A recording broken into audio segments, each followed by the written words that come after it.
Bonjour à tous et à toutes, je suis ravie de vous retrouver aujourd'hui en vidéo pour vous présenter mon quatrième point lecture d'octobre qui concerne en fait mes lectures que j'ai fait avant de commencer le Trick or Treat Readathon. Donc voilà, mes lectures hors Halloween mais plutôt de la fin du mois d'octobre. Vous allez voir qu'il y a à la fois de très belles choses et d'autres choses qui m'ont moins convaincue.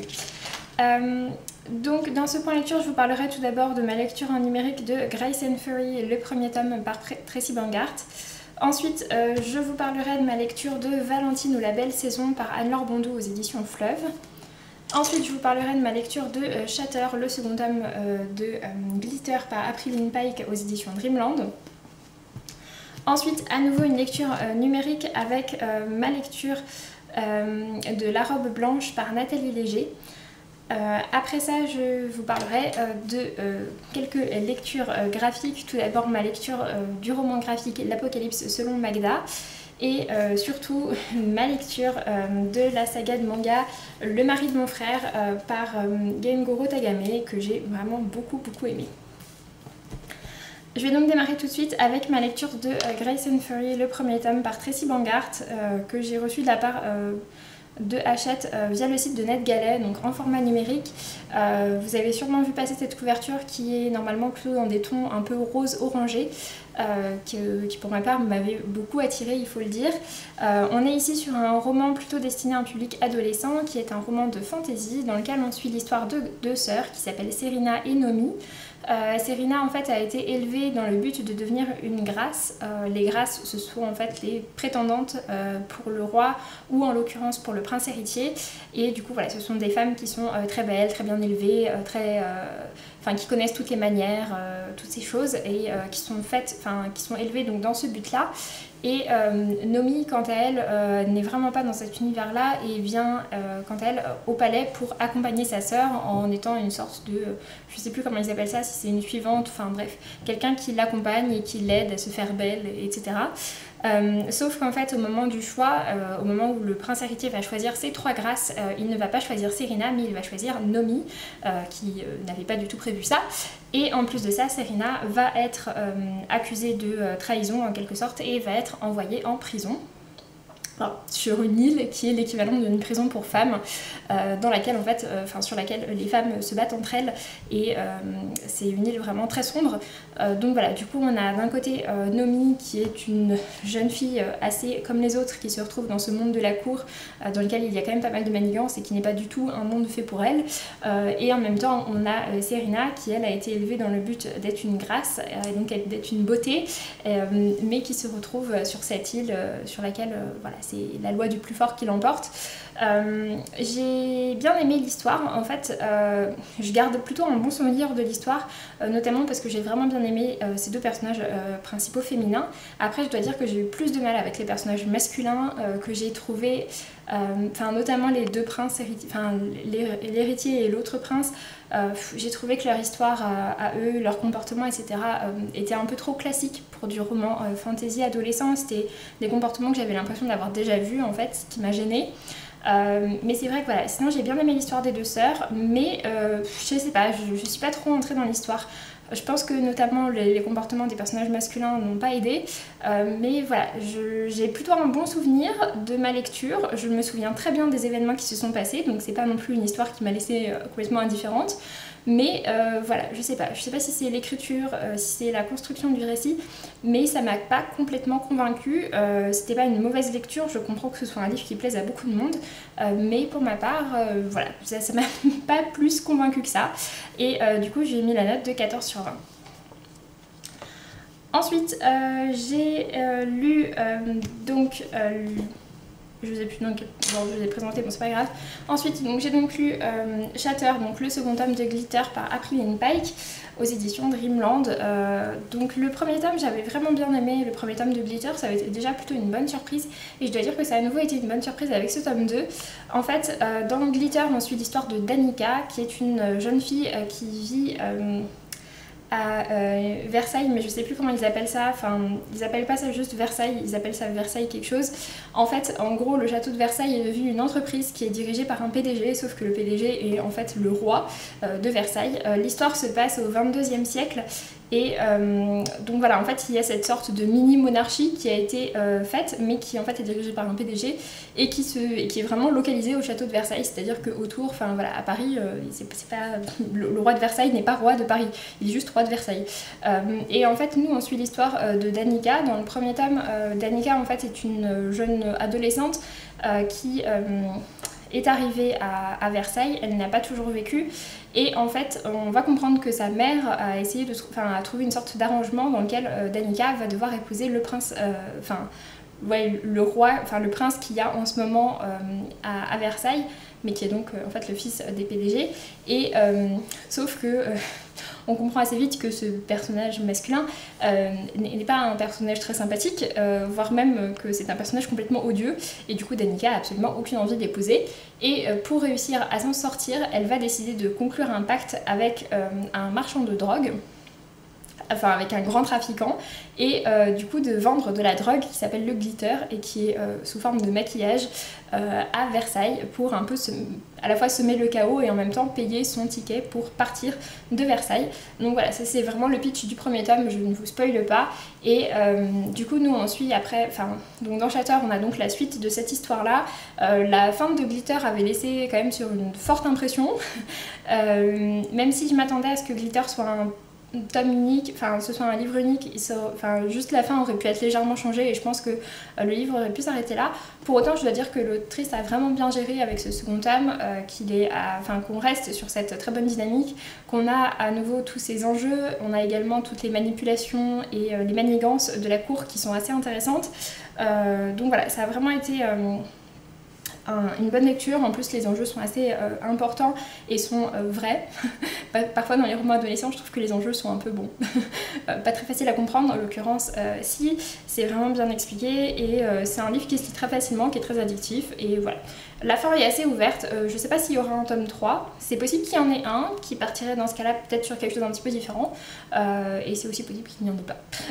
Donc voilà, mais en tout cas j'ai bien aimé ce second tome et je lui ai mis la note de 16/20. Ensuite, j'ai donc lu Valentine ou la belle saison par Anne-Laure Bondou aux éditions Fleuve.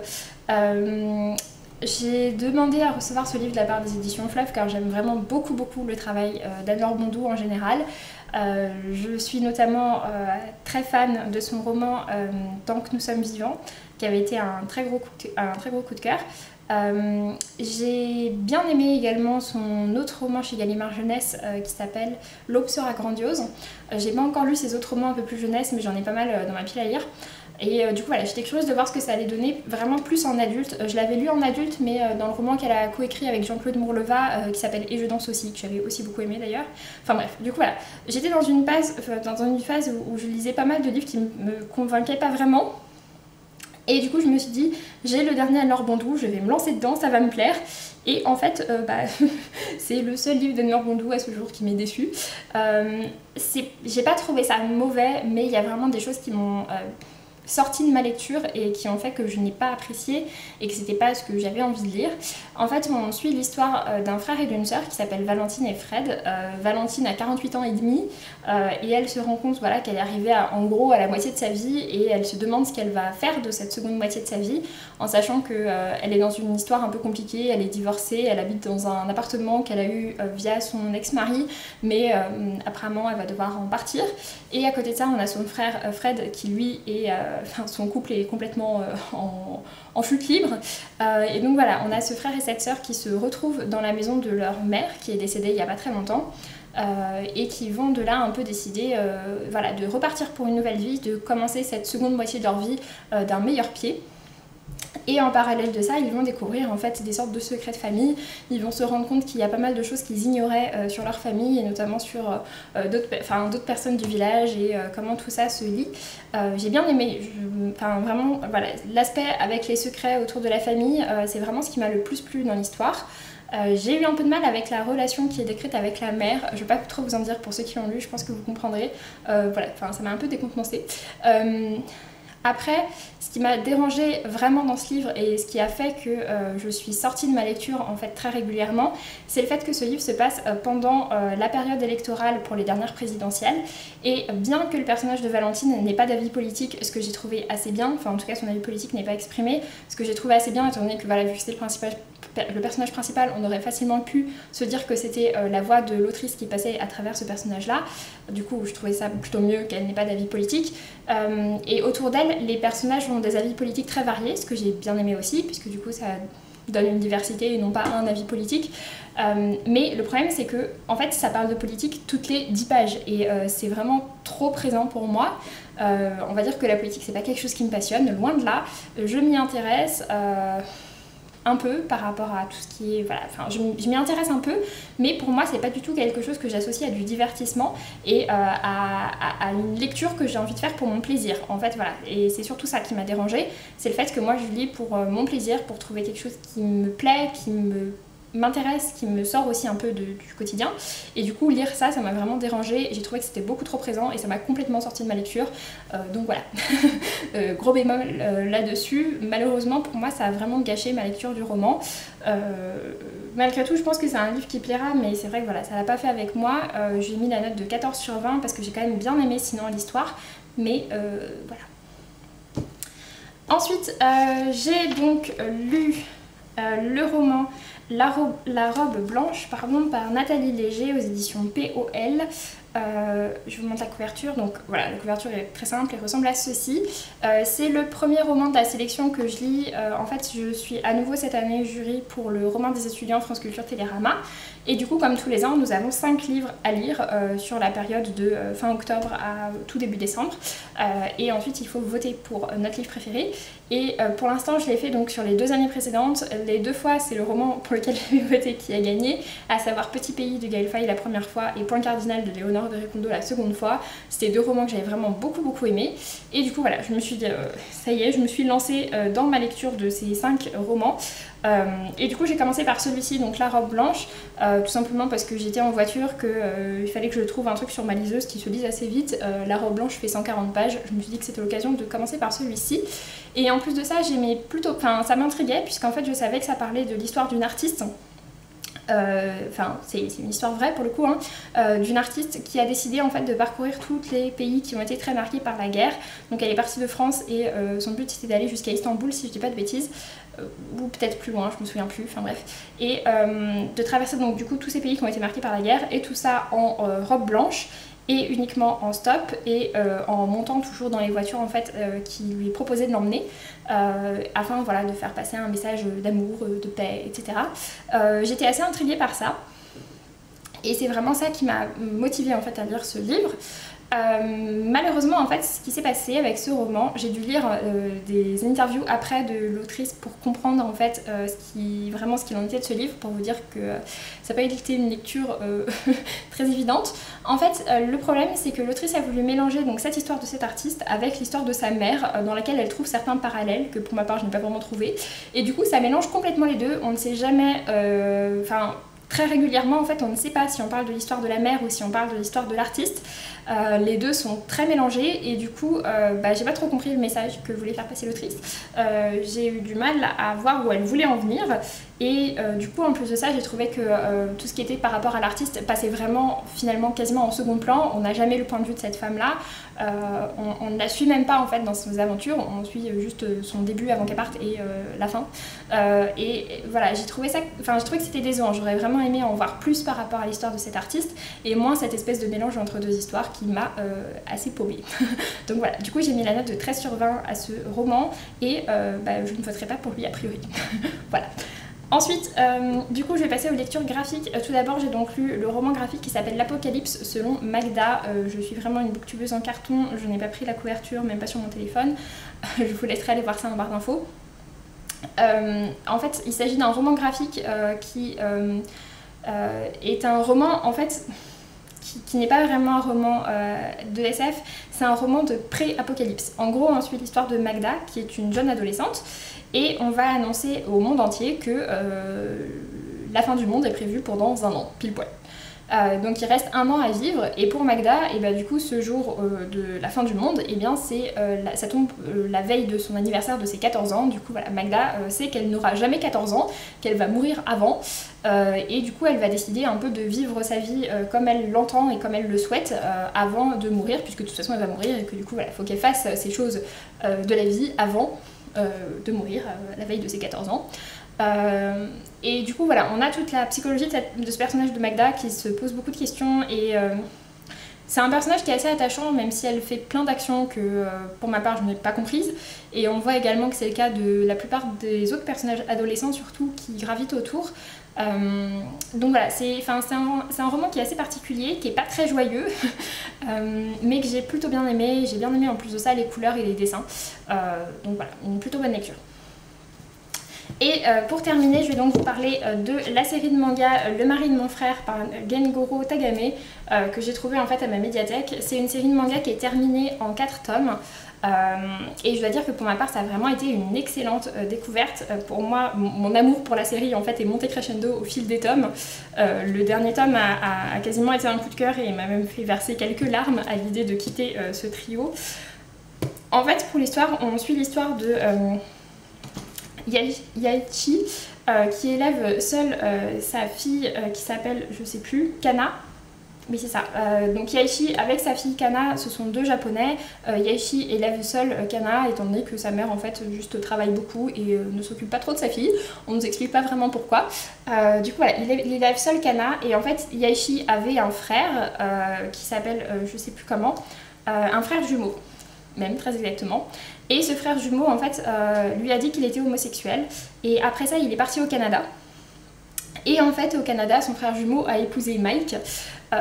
Sauf que le frère est décédé et Mike va décider en fait de partir au Japon pour aller à la rencontre du frère de son mari et de la nièce du coup de son mari qui est décédée. Et du coup voilà, on va voir toute l'histoire qui va se tisser entre ces 3 personnages. La petite Kana va directement adopter Mike alors que entre Yaichi et Mike ça va être un petit peu plus compliqué au départ. Yaichi a un peu de mal à concevoir ça.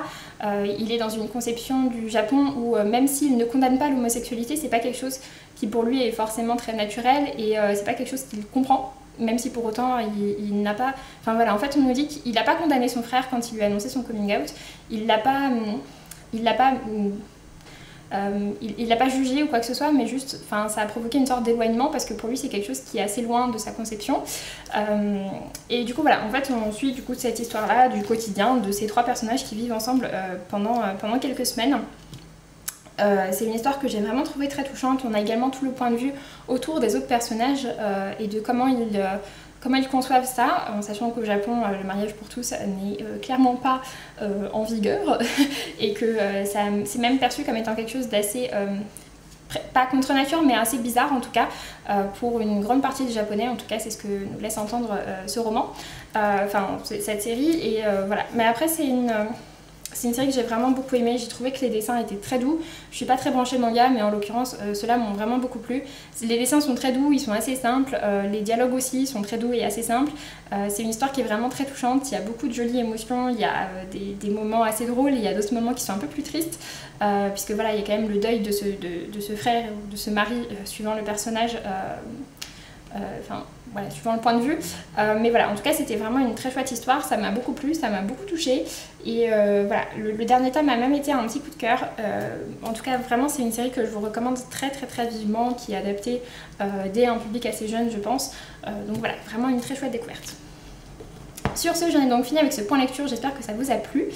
Pour ma part, je vous laisse et je vous dis donc à très bientôt pour une prochaine vidéo. Salut!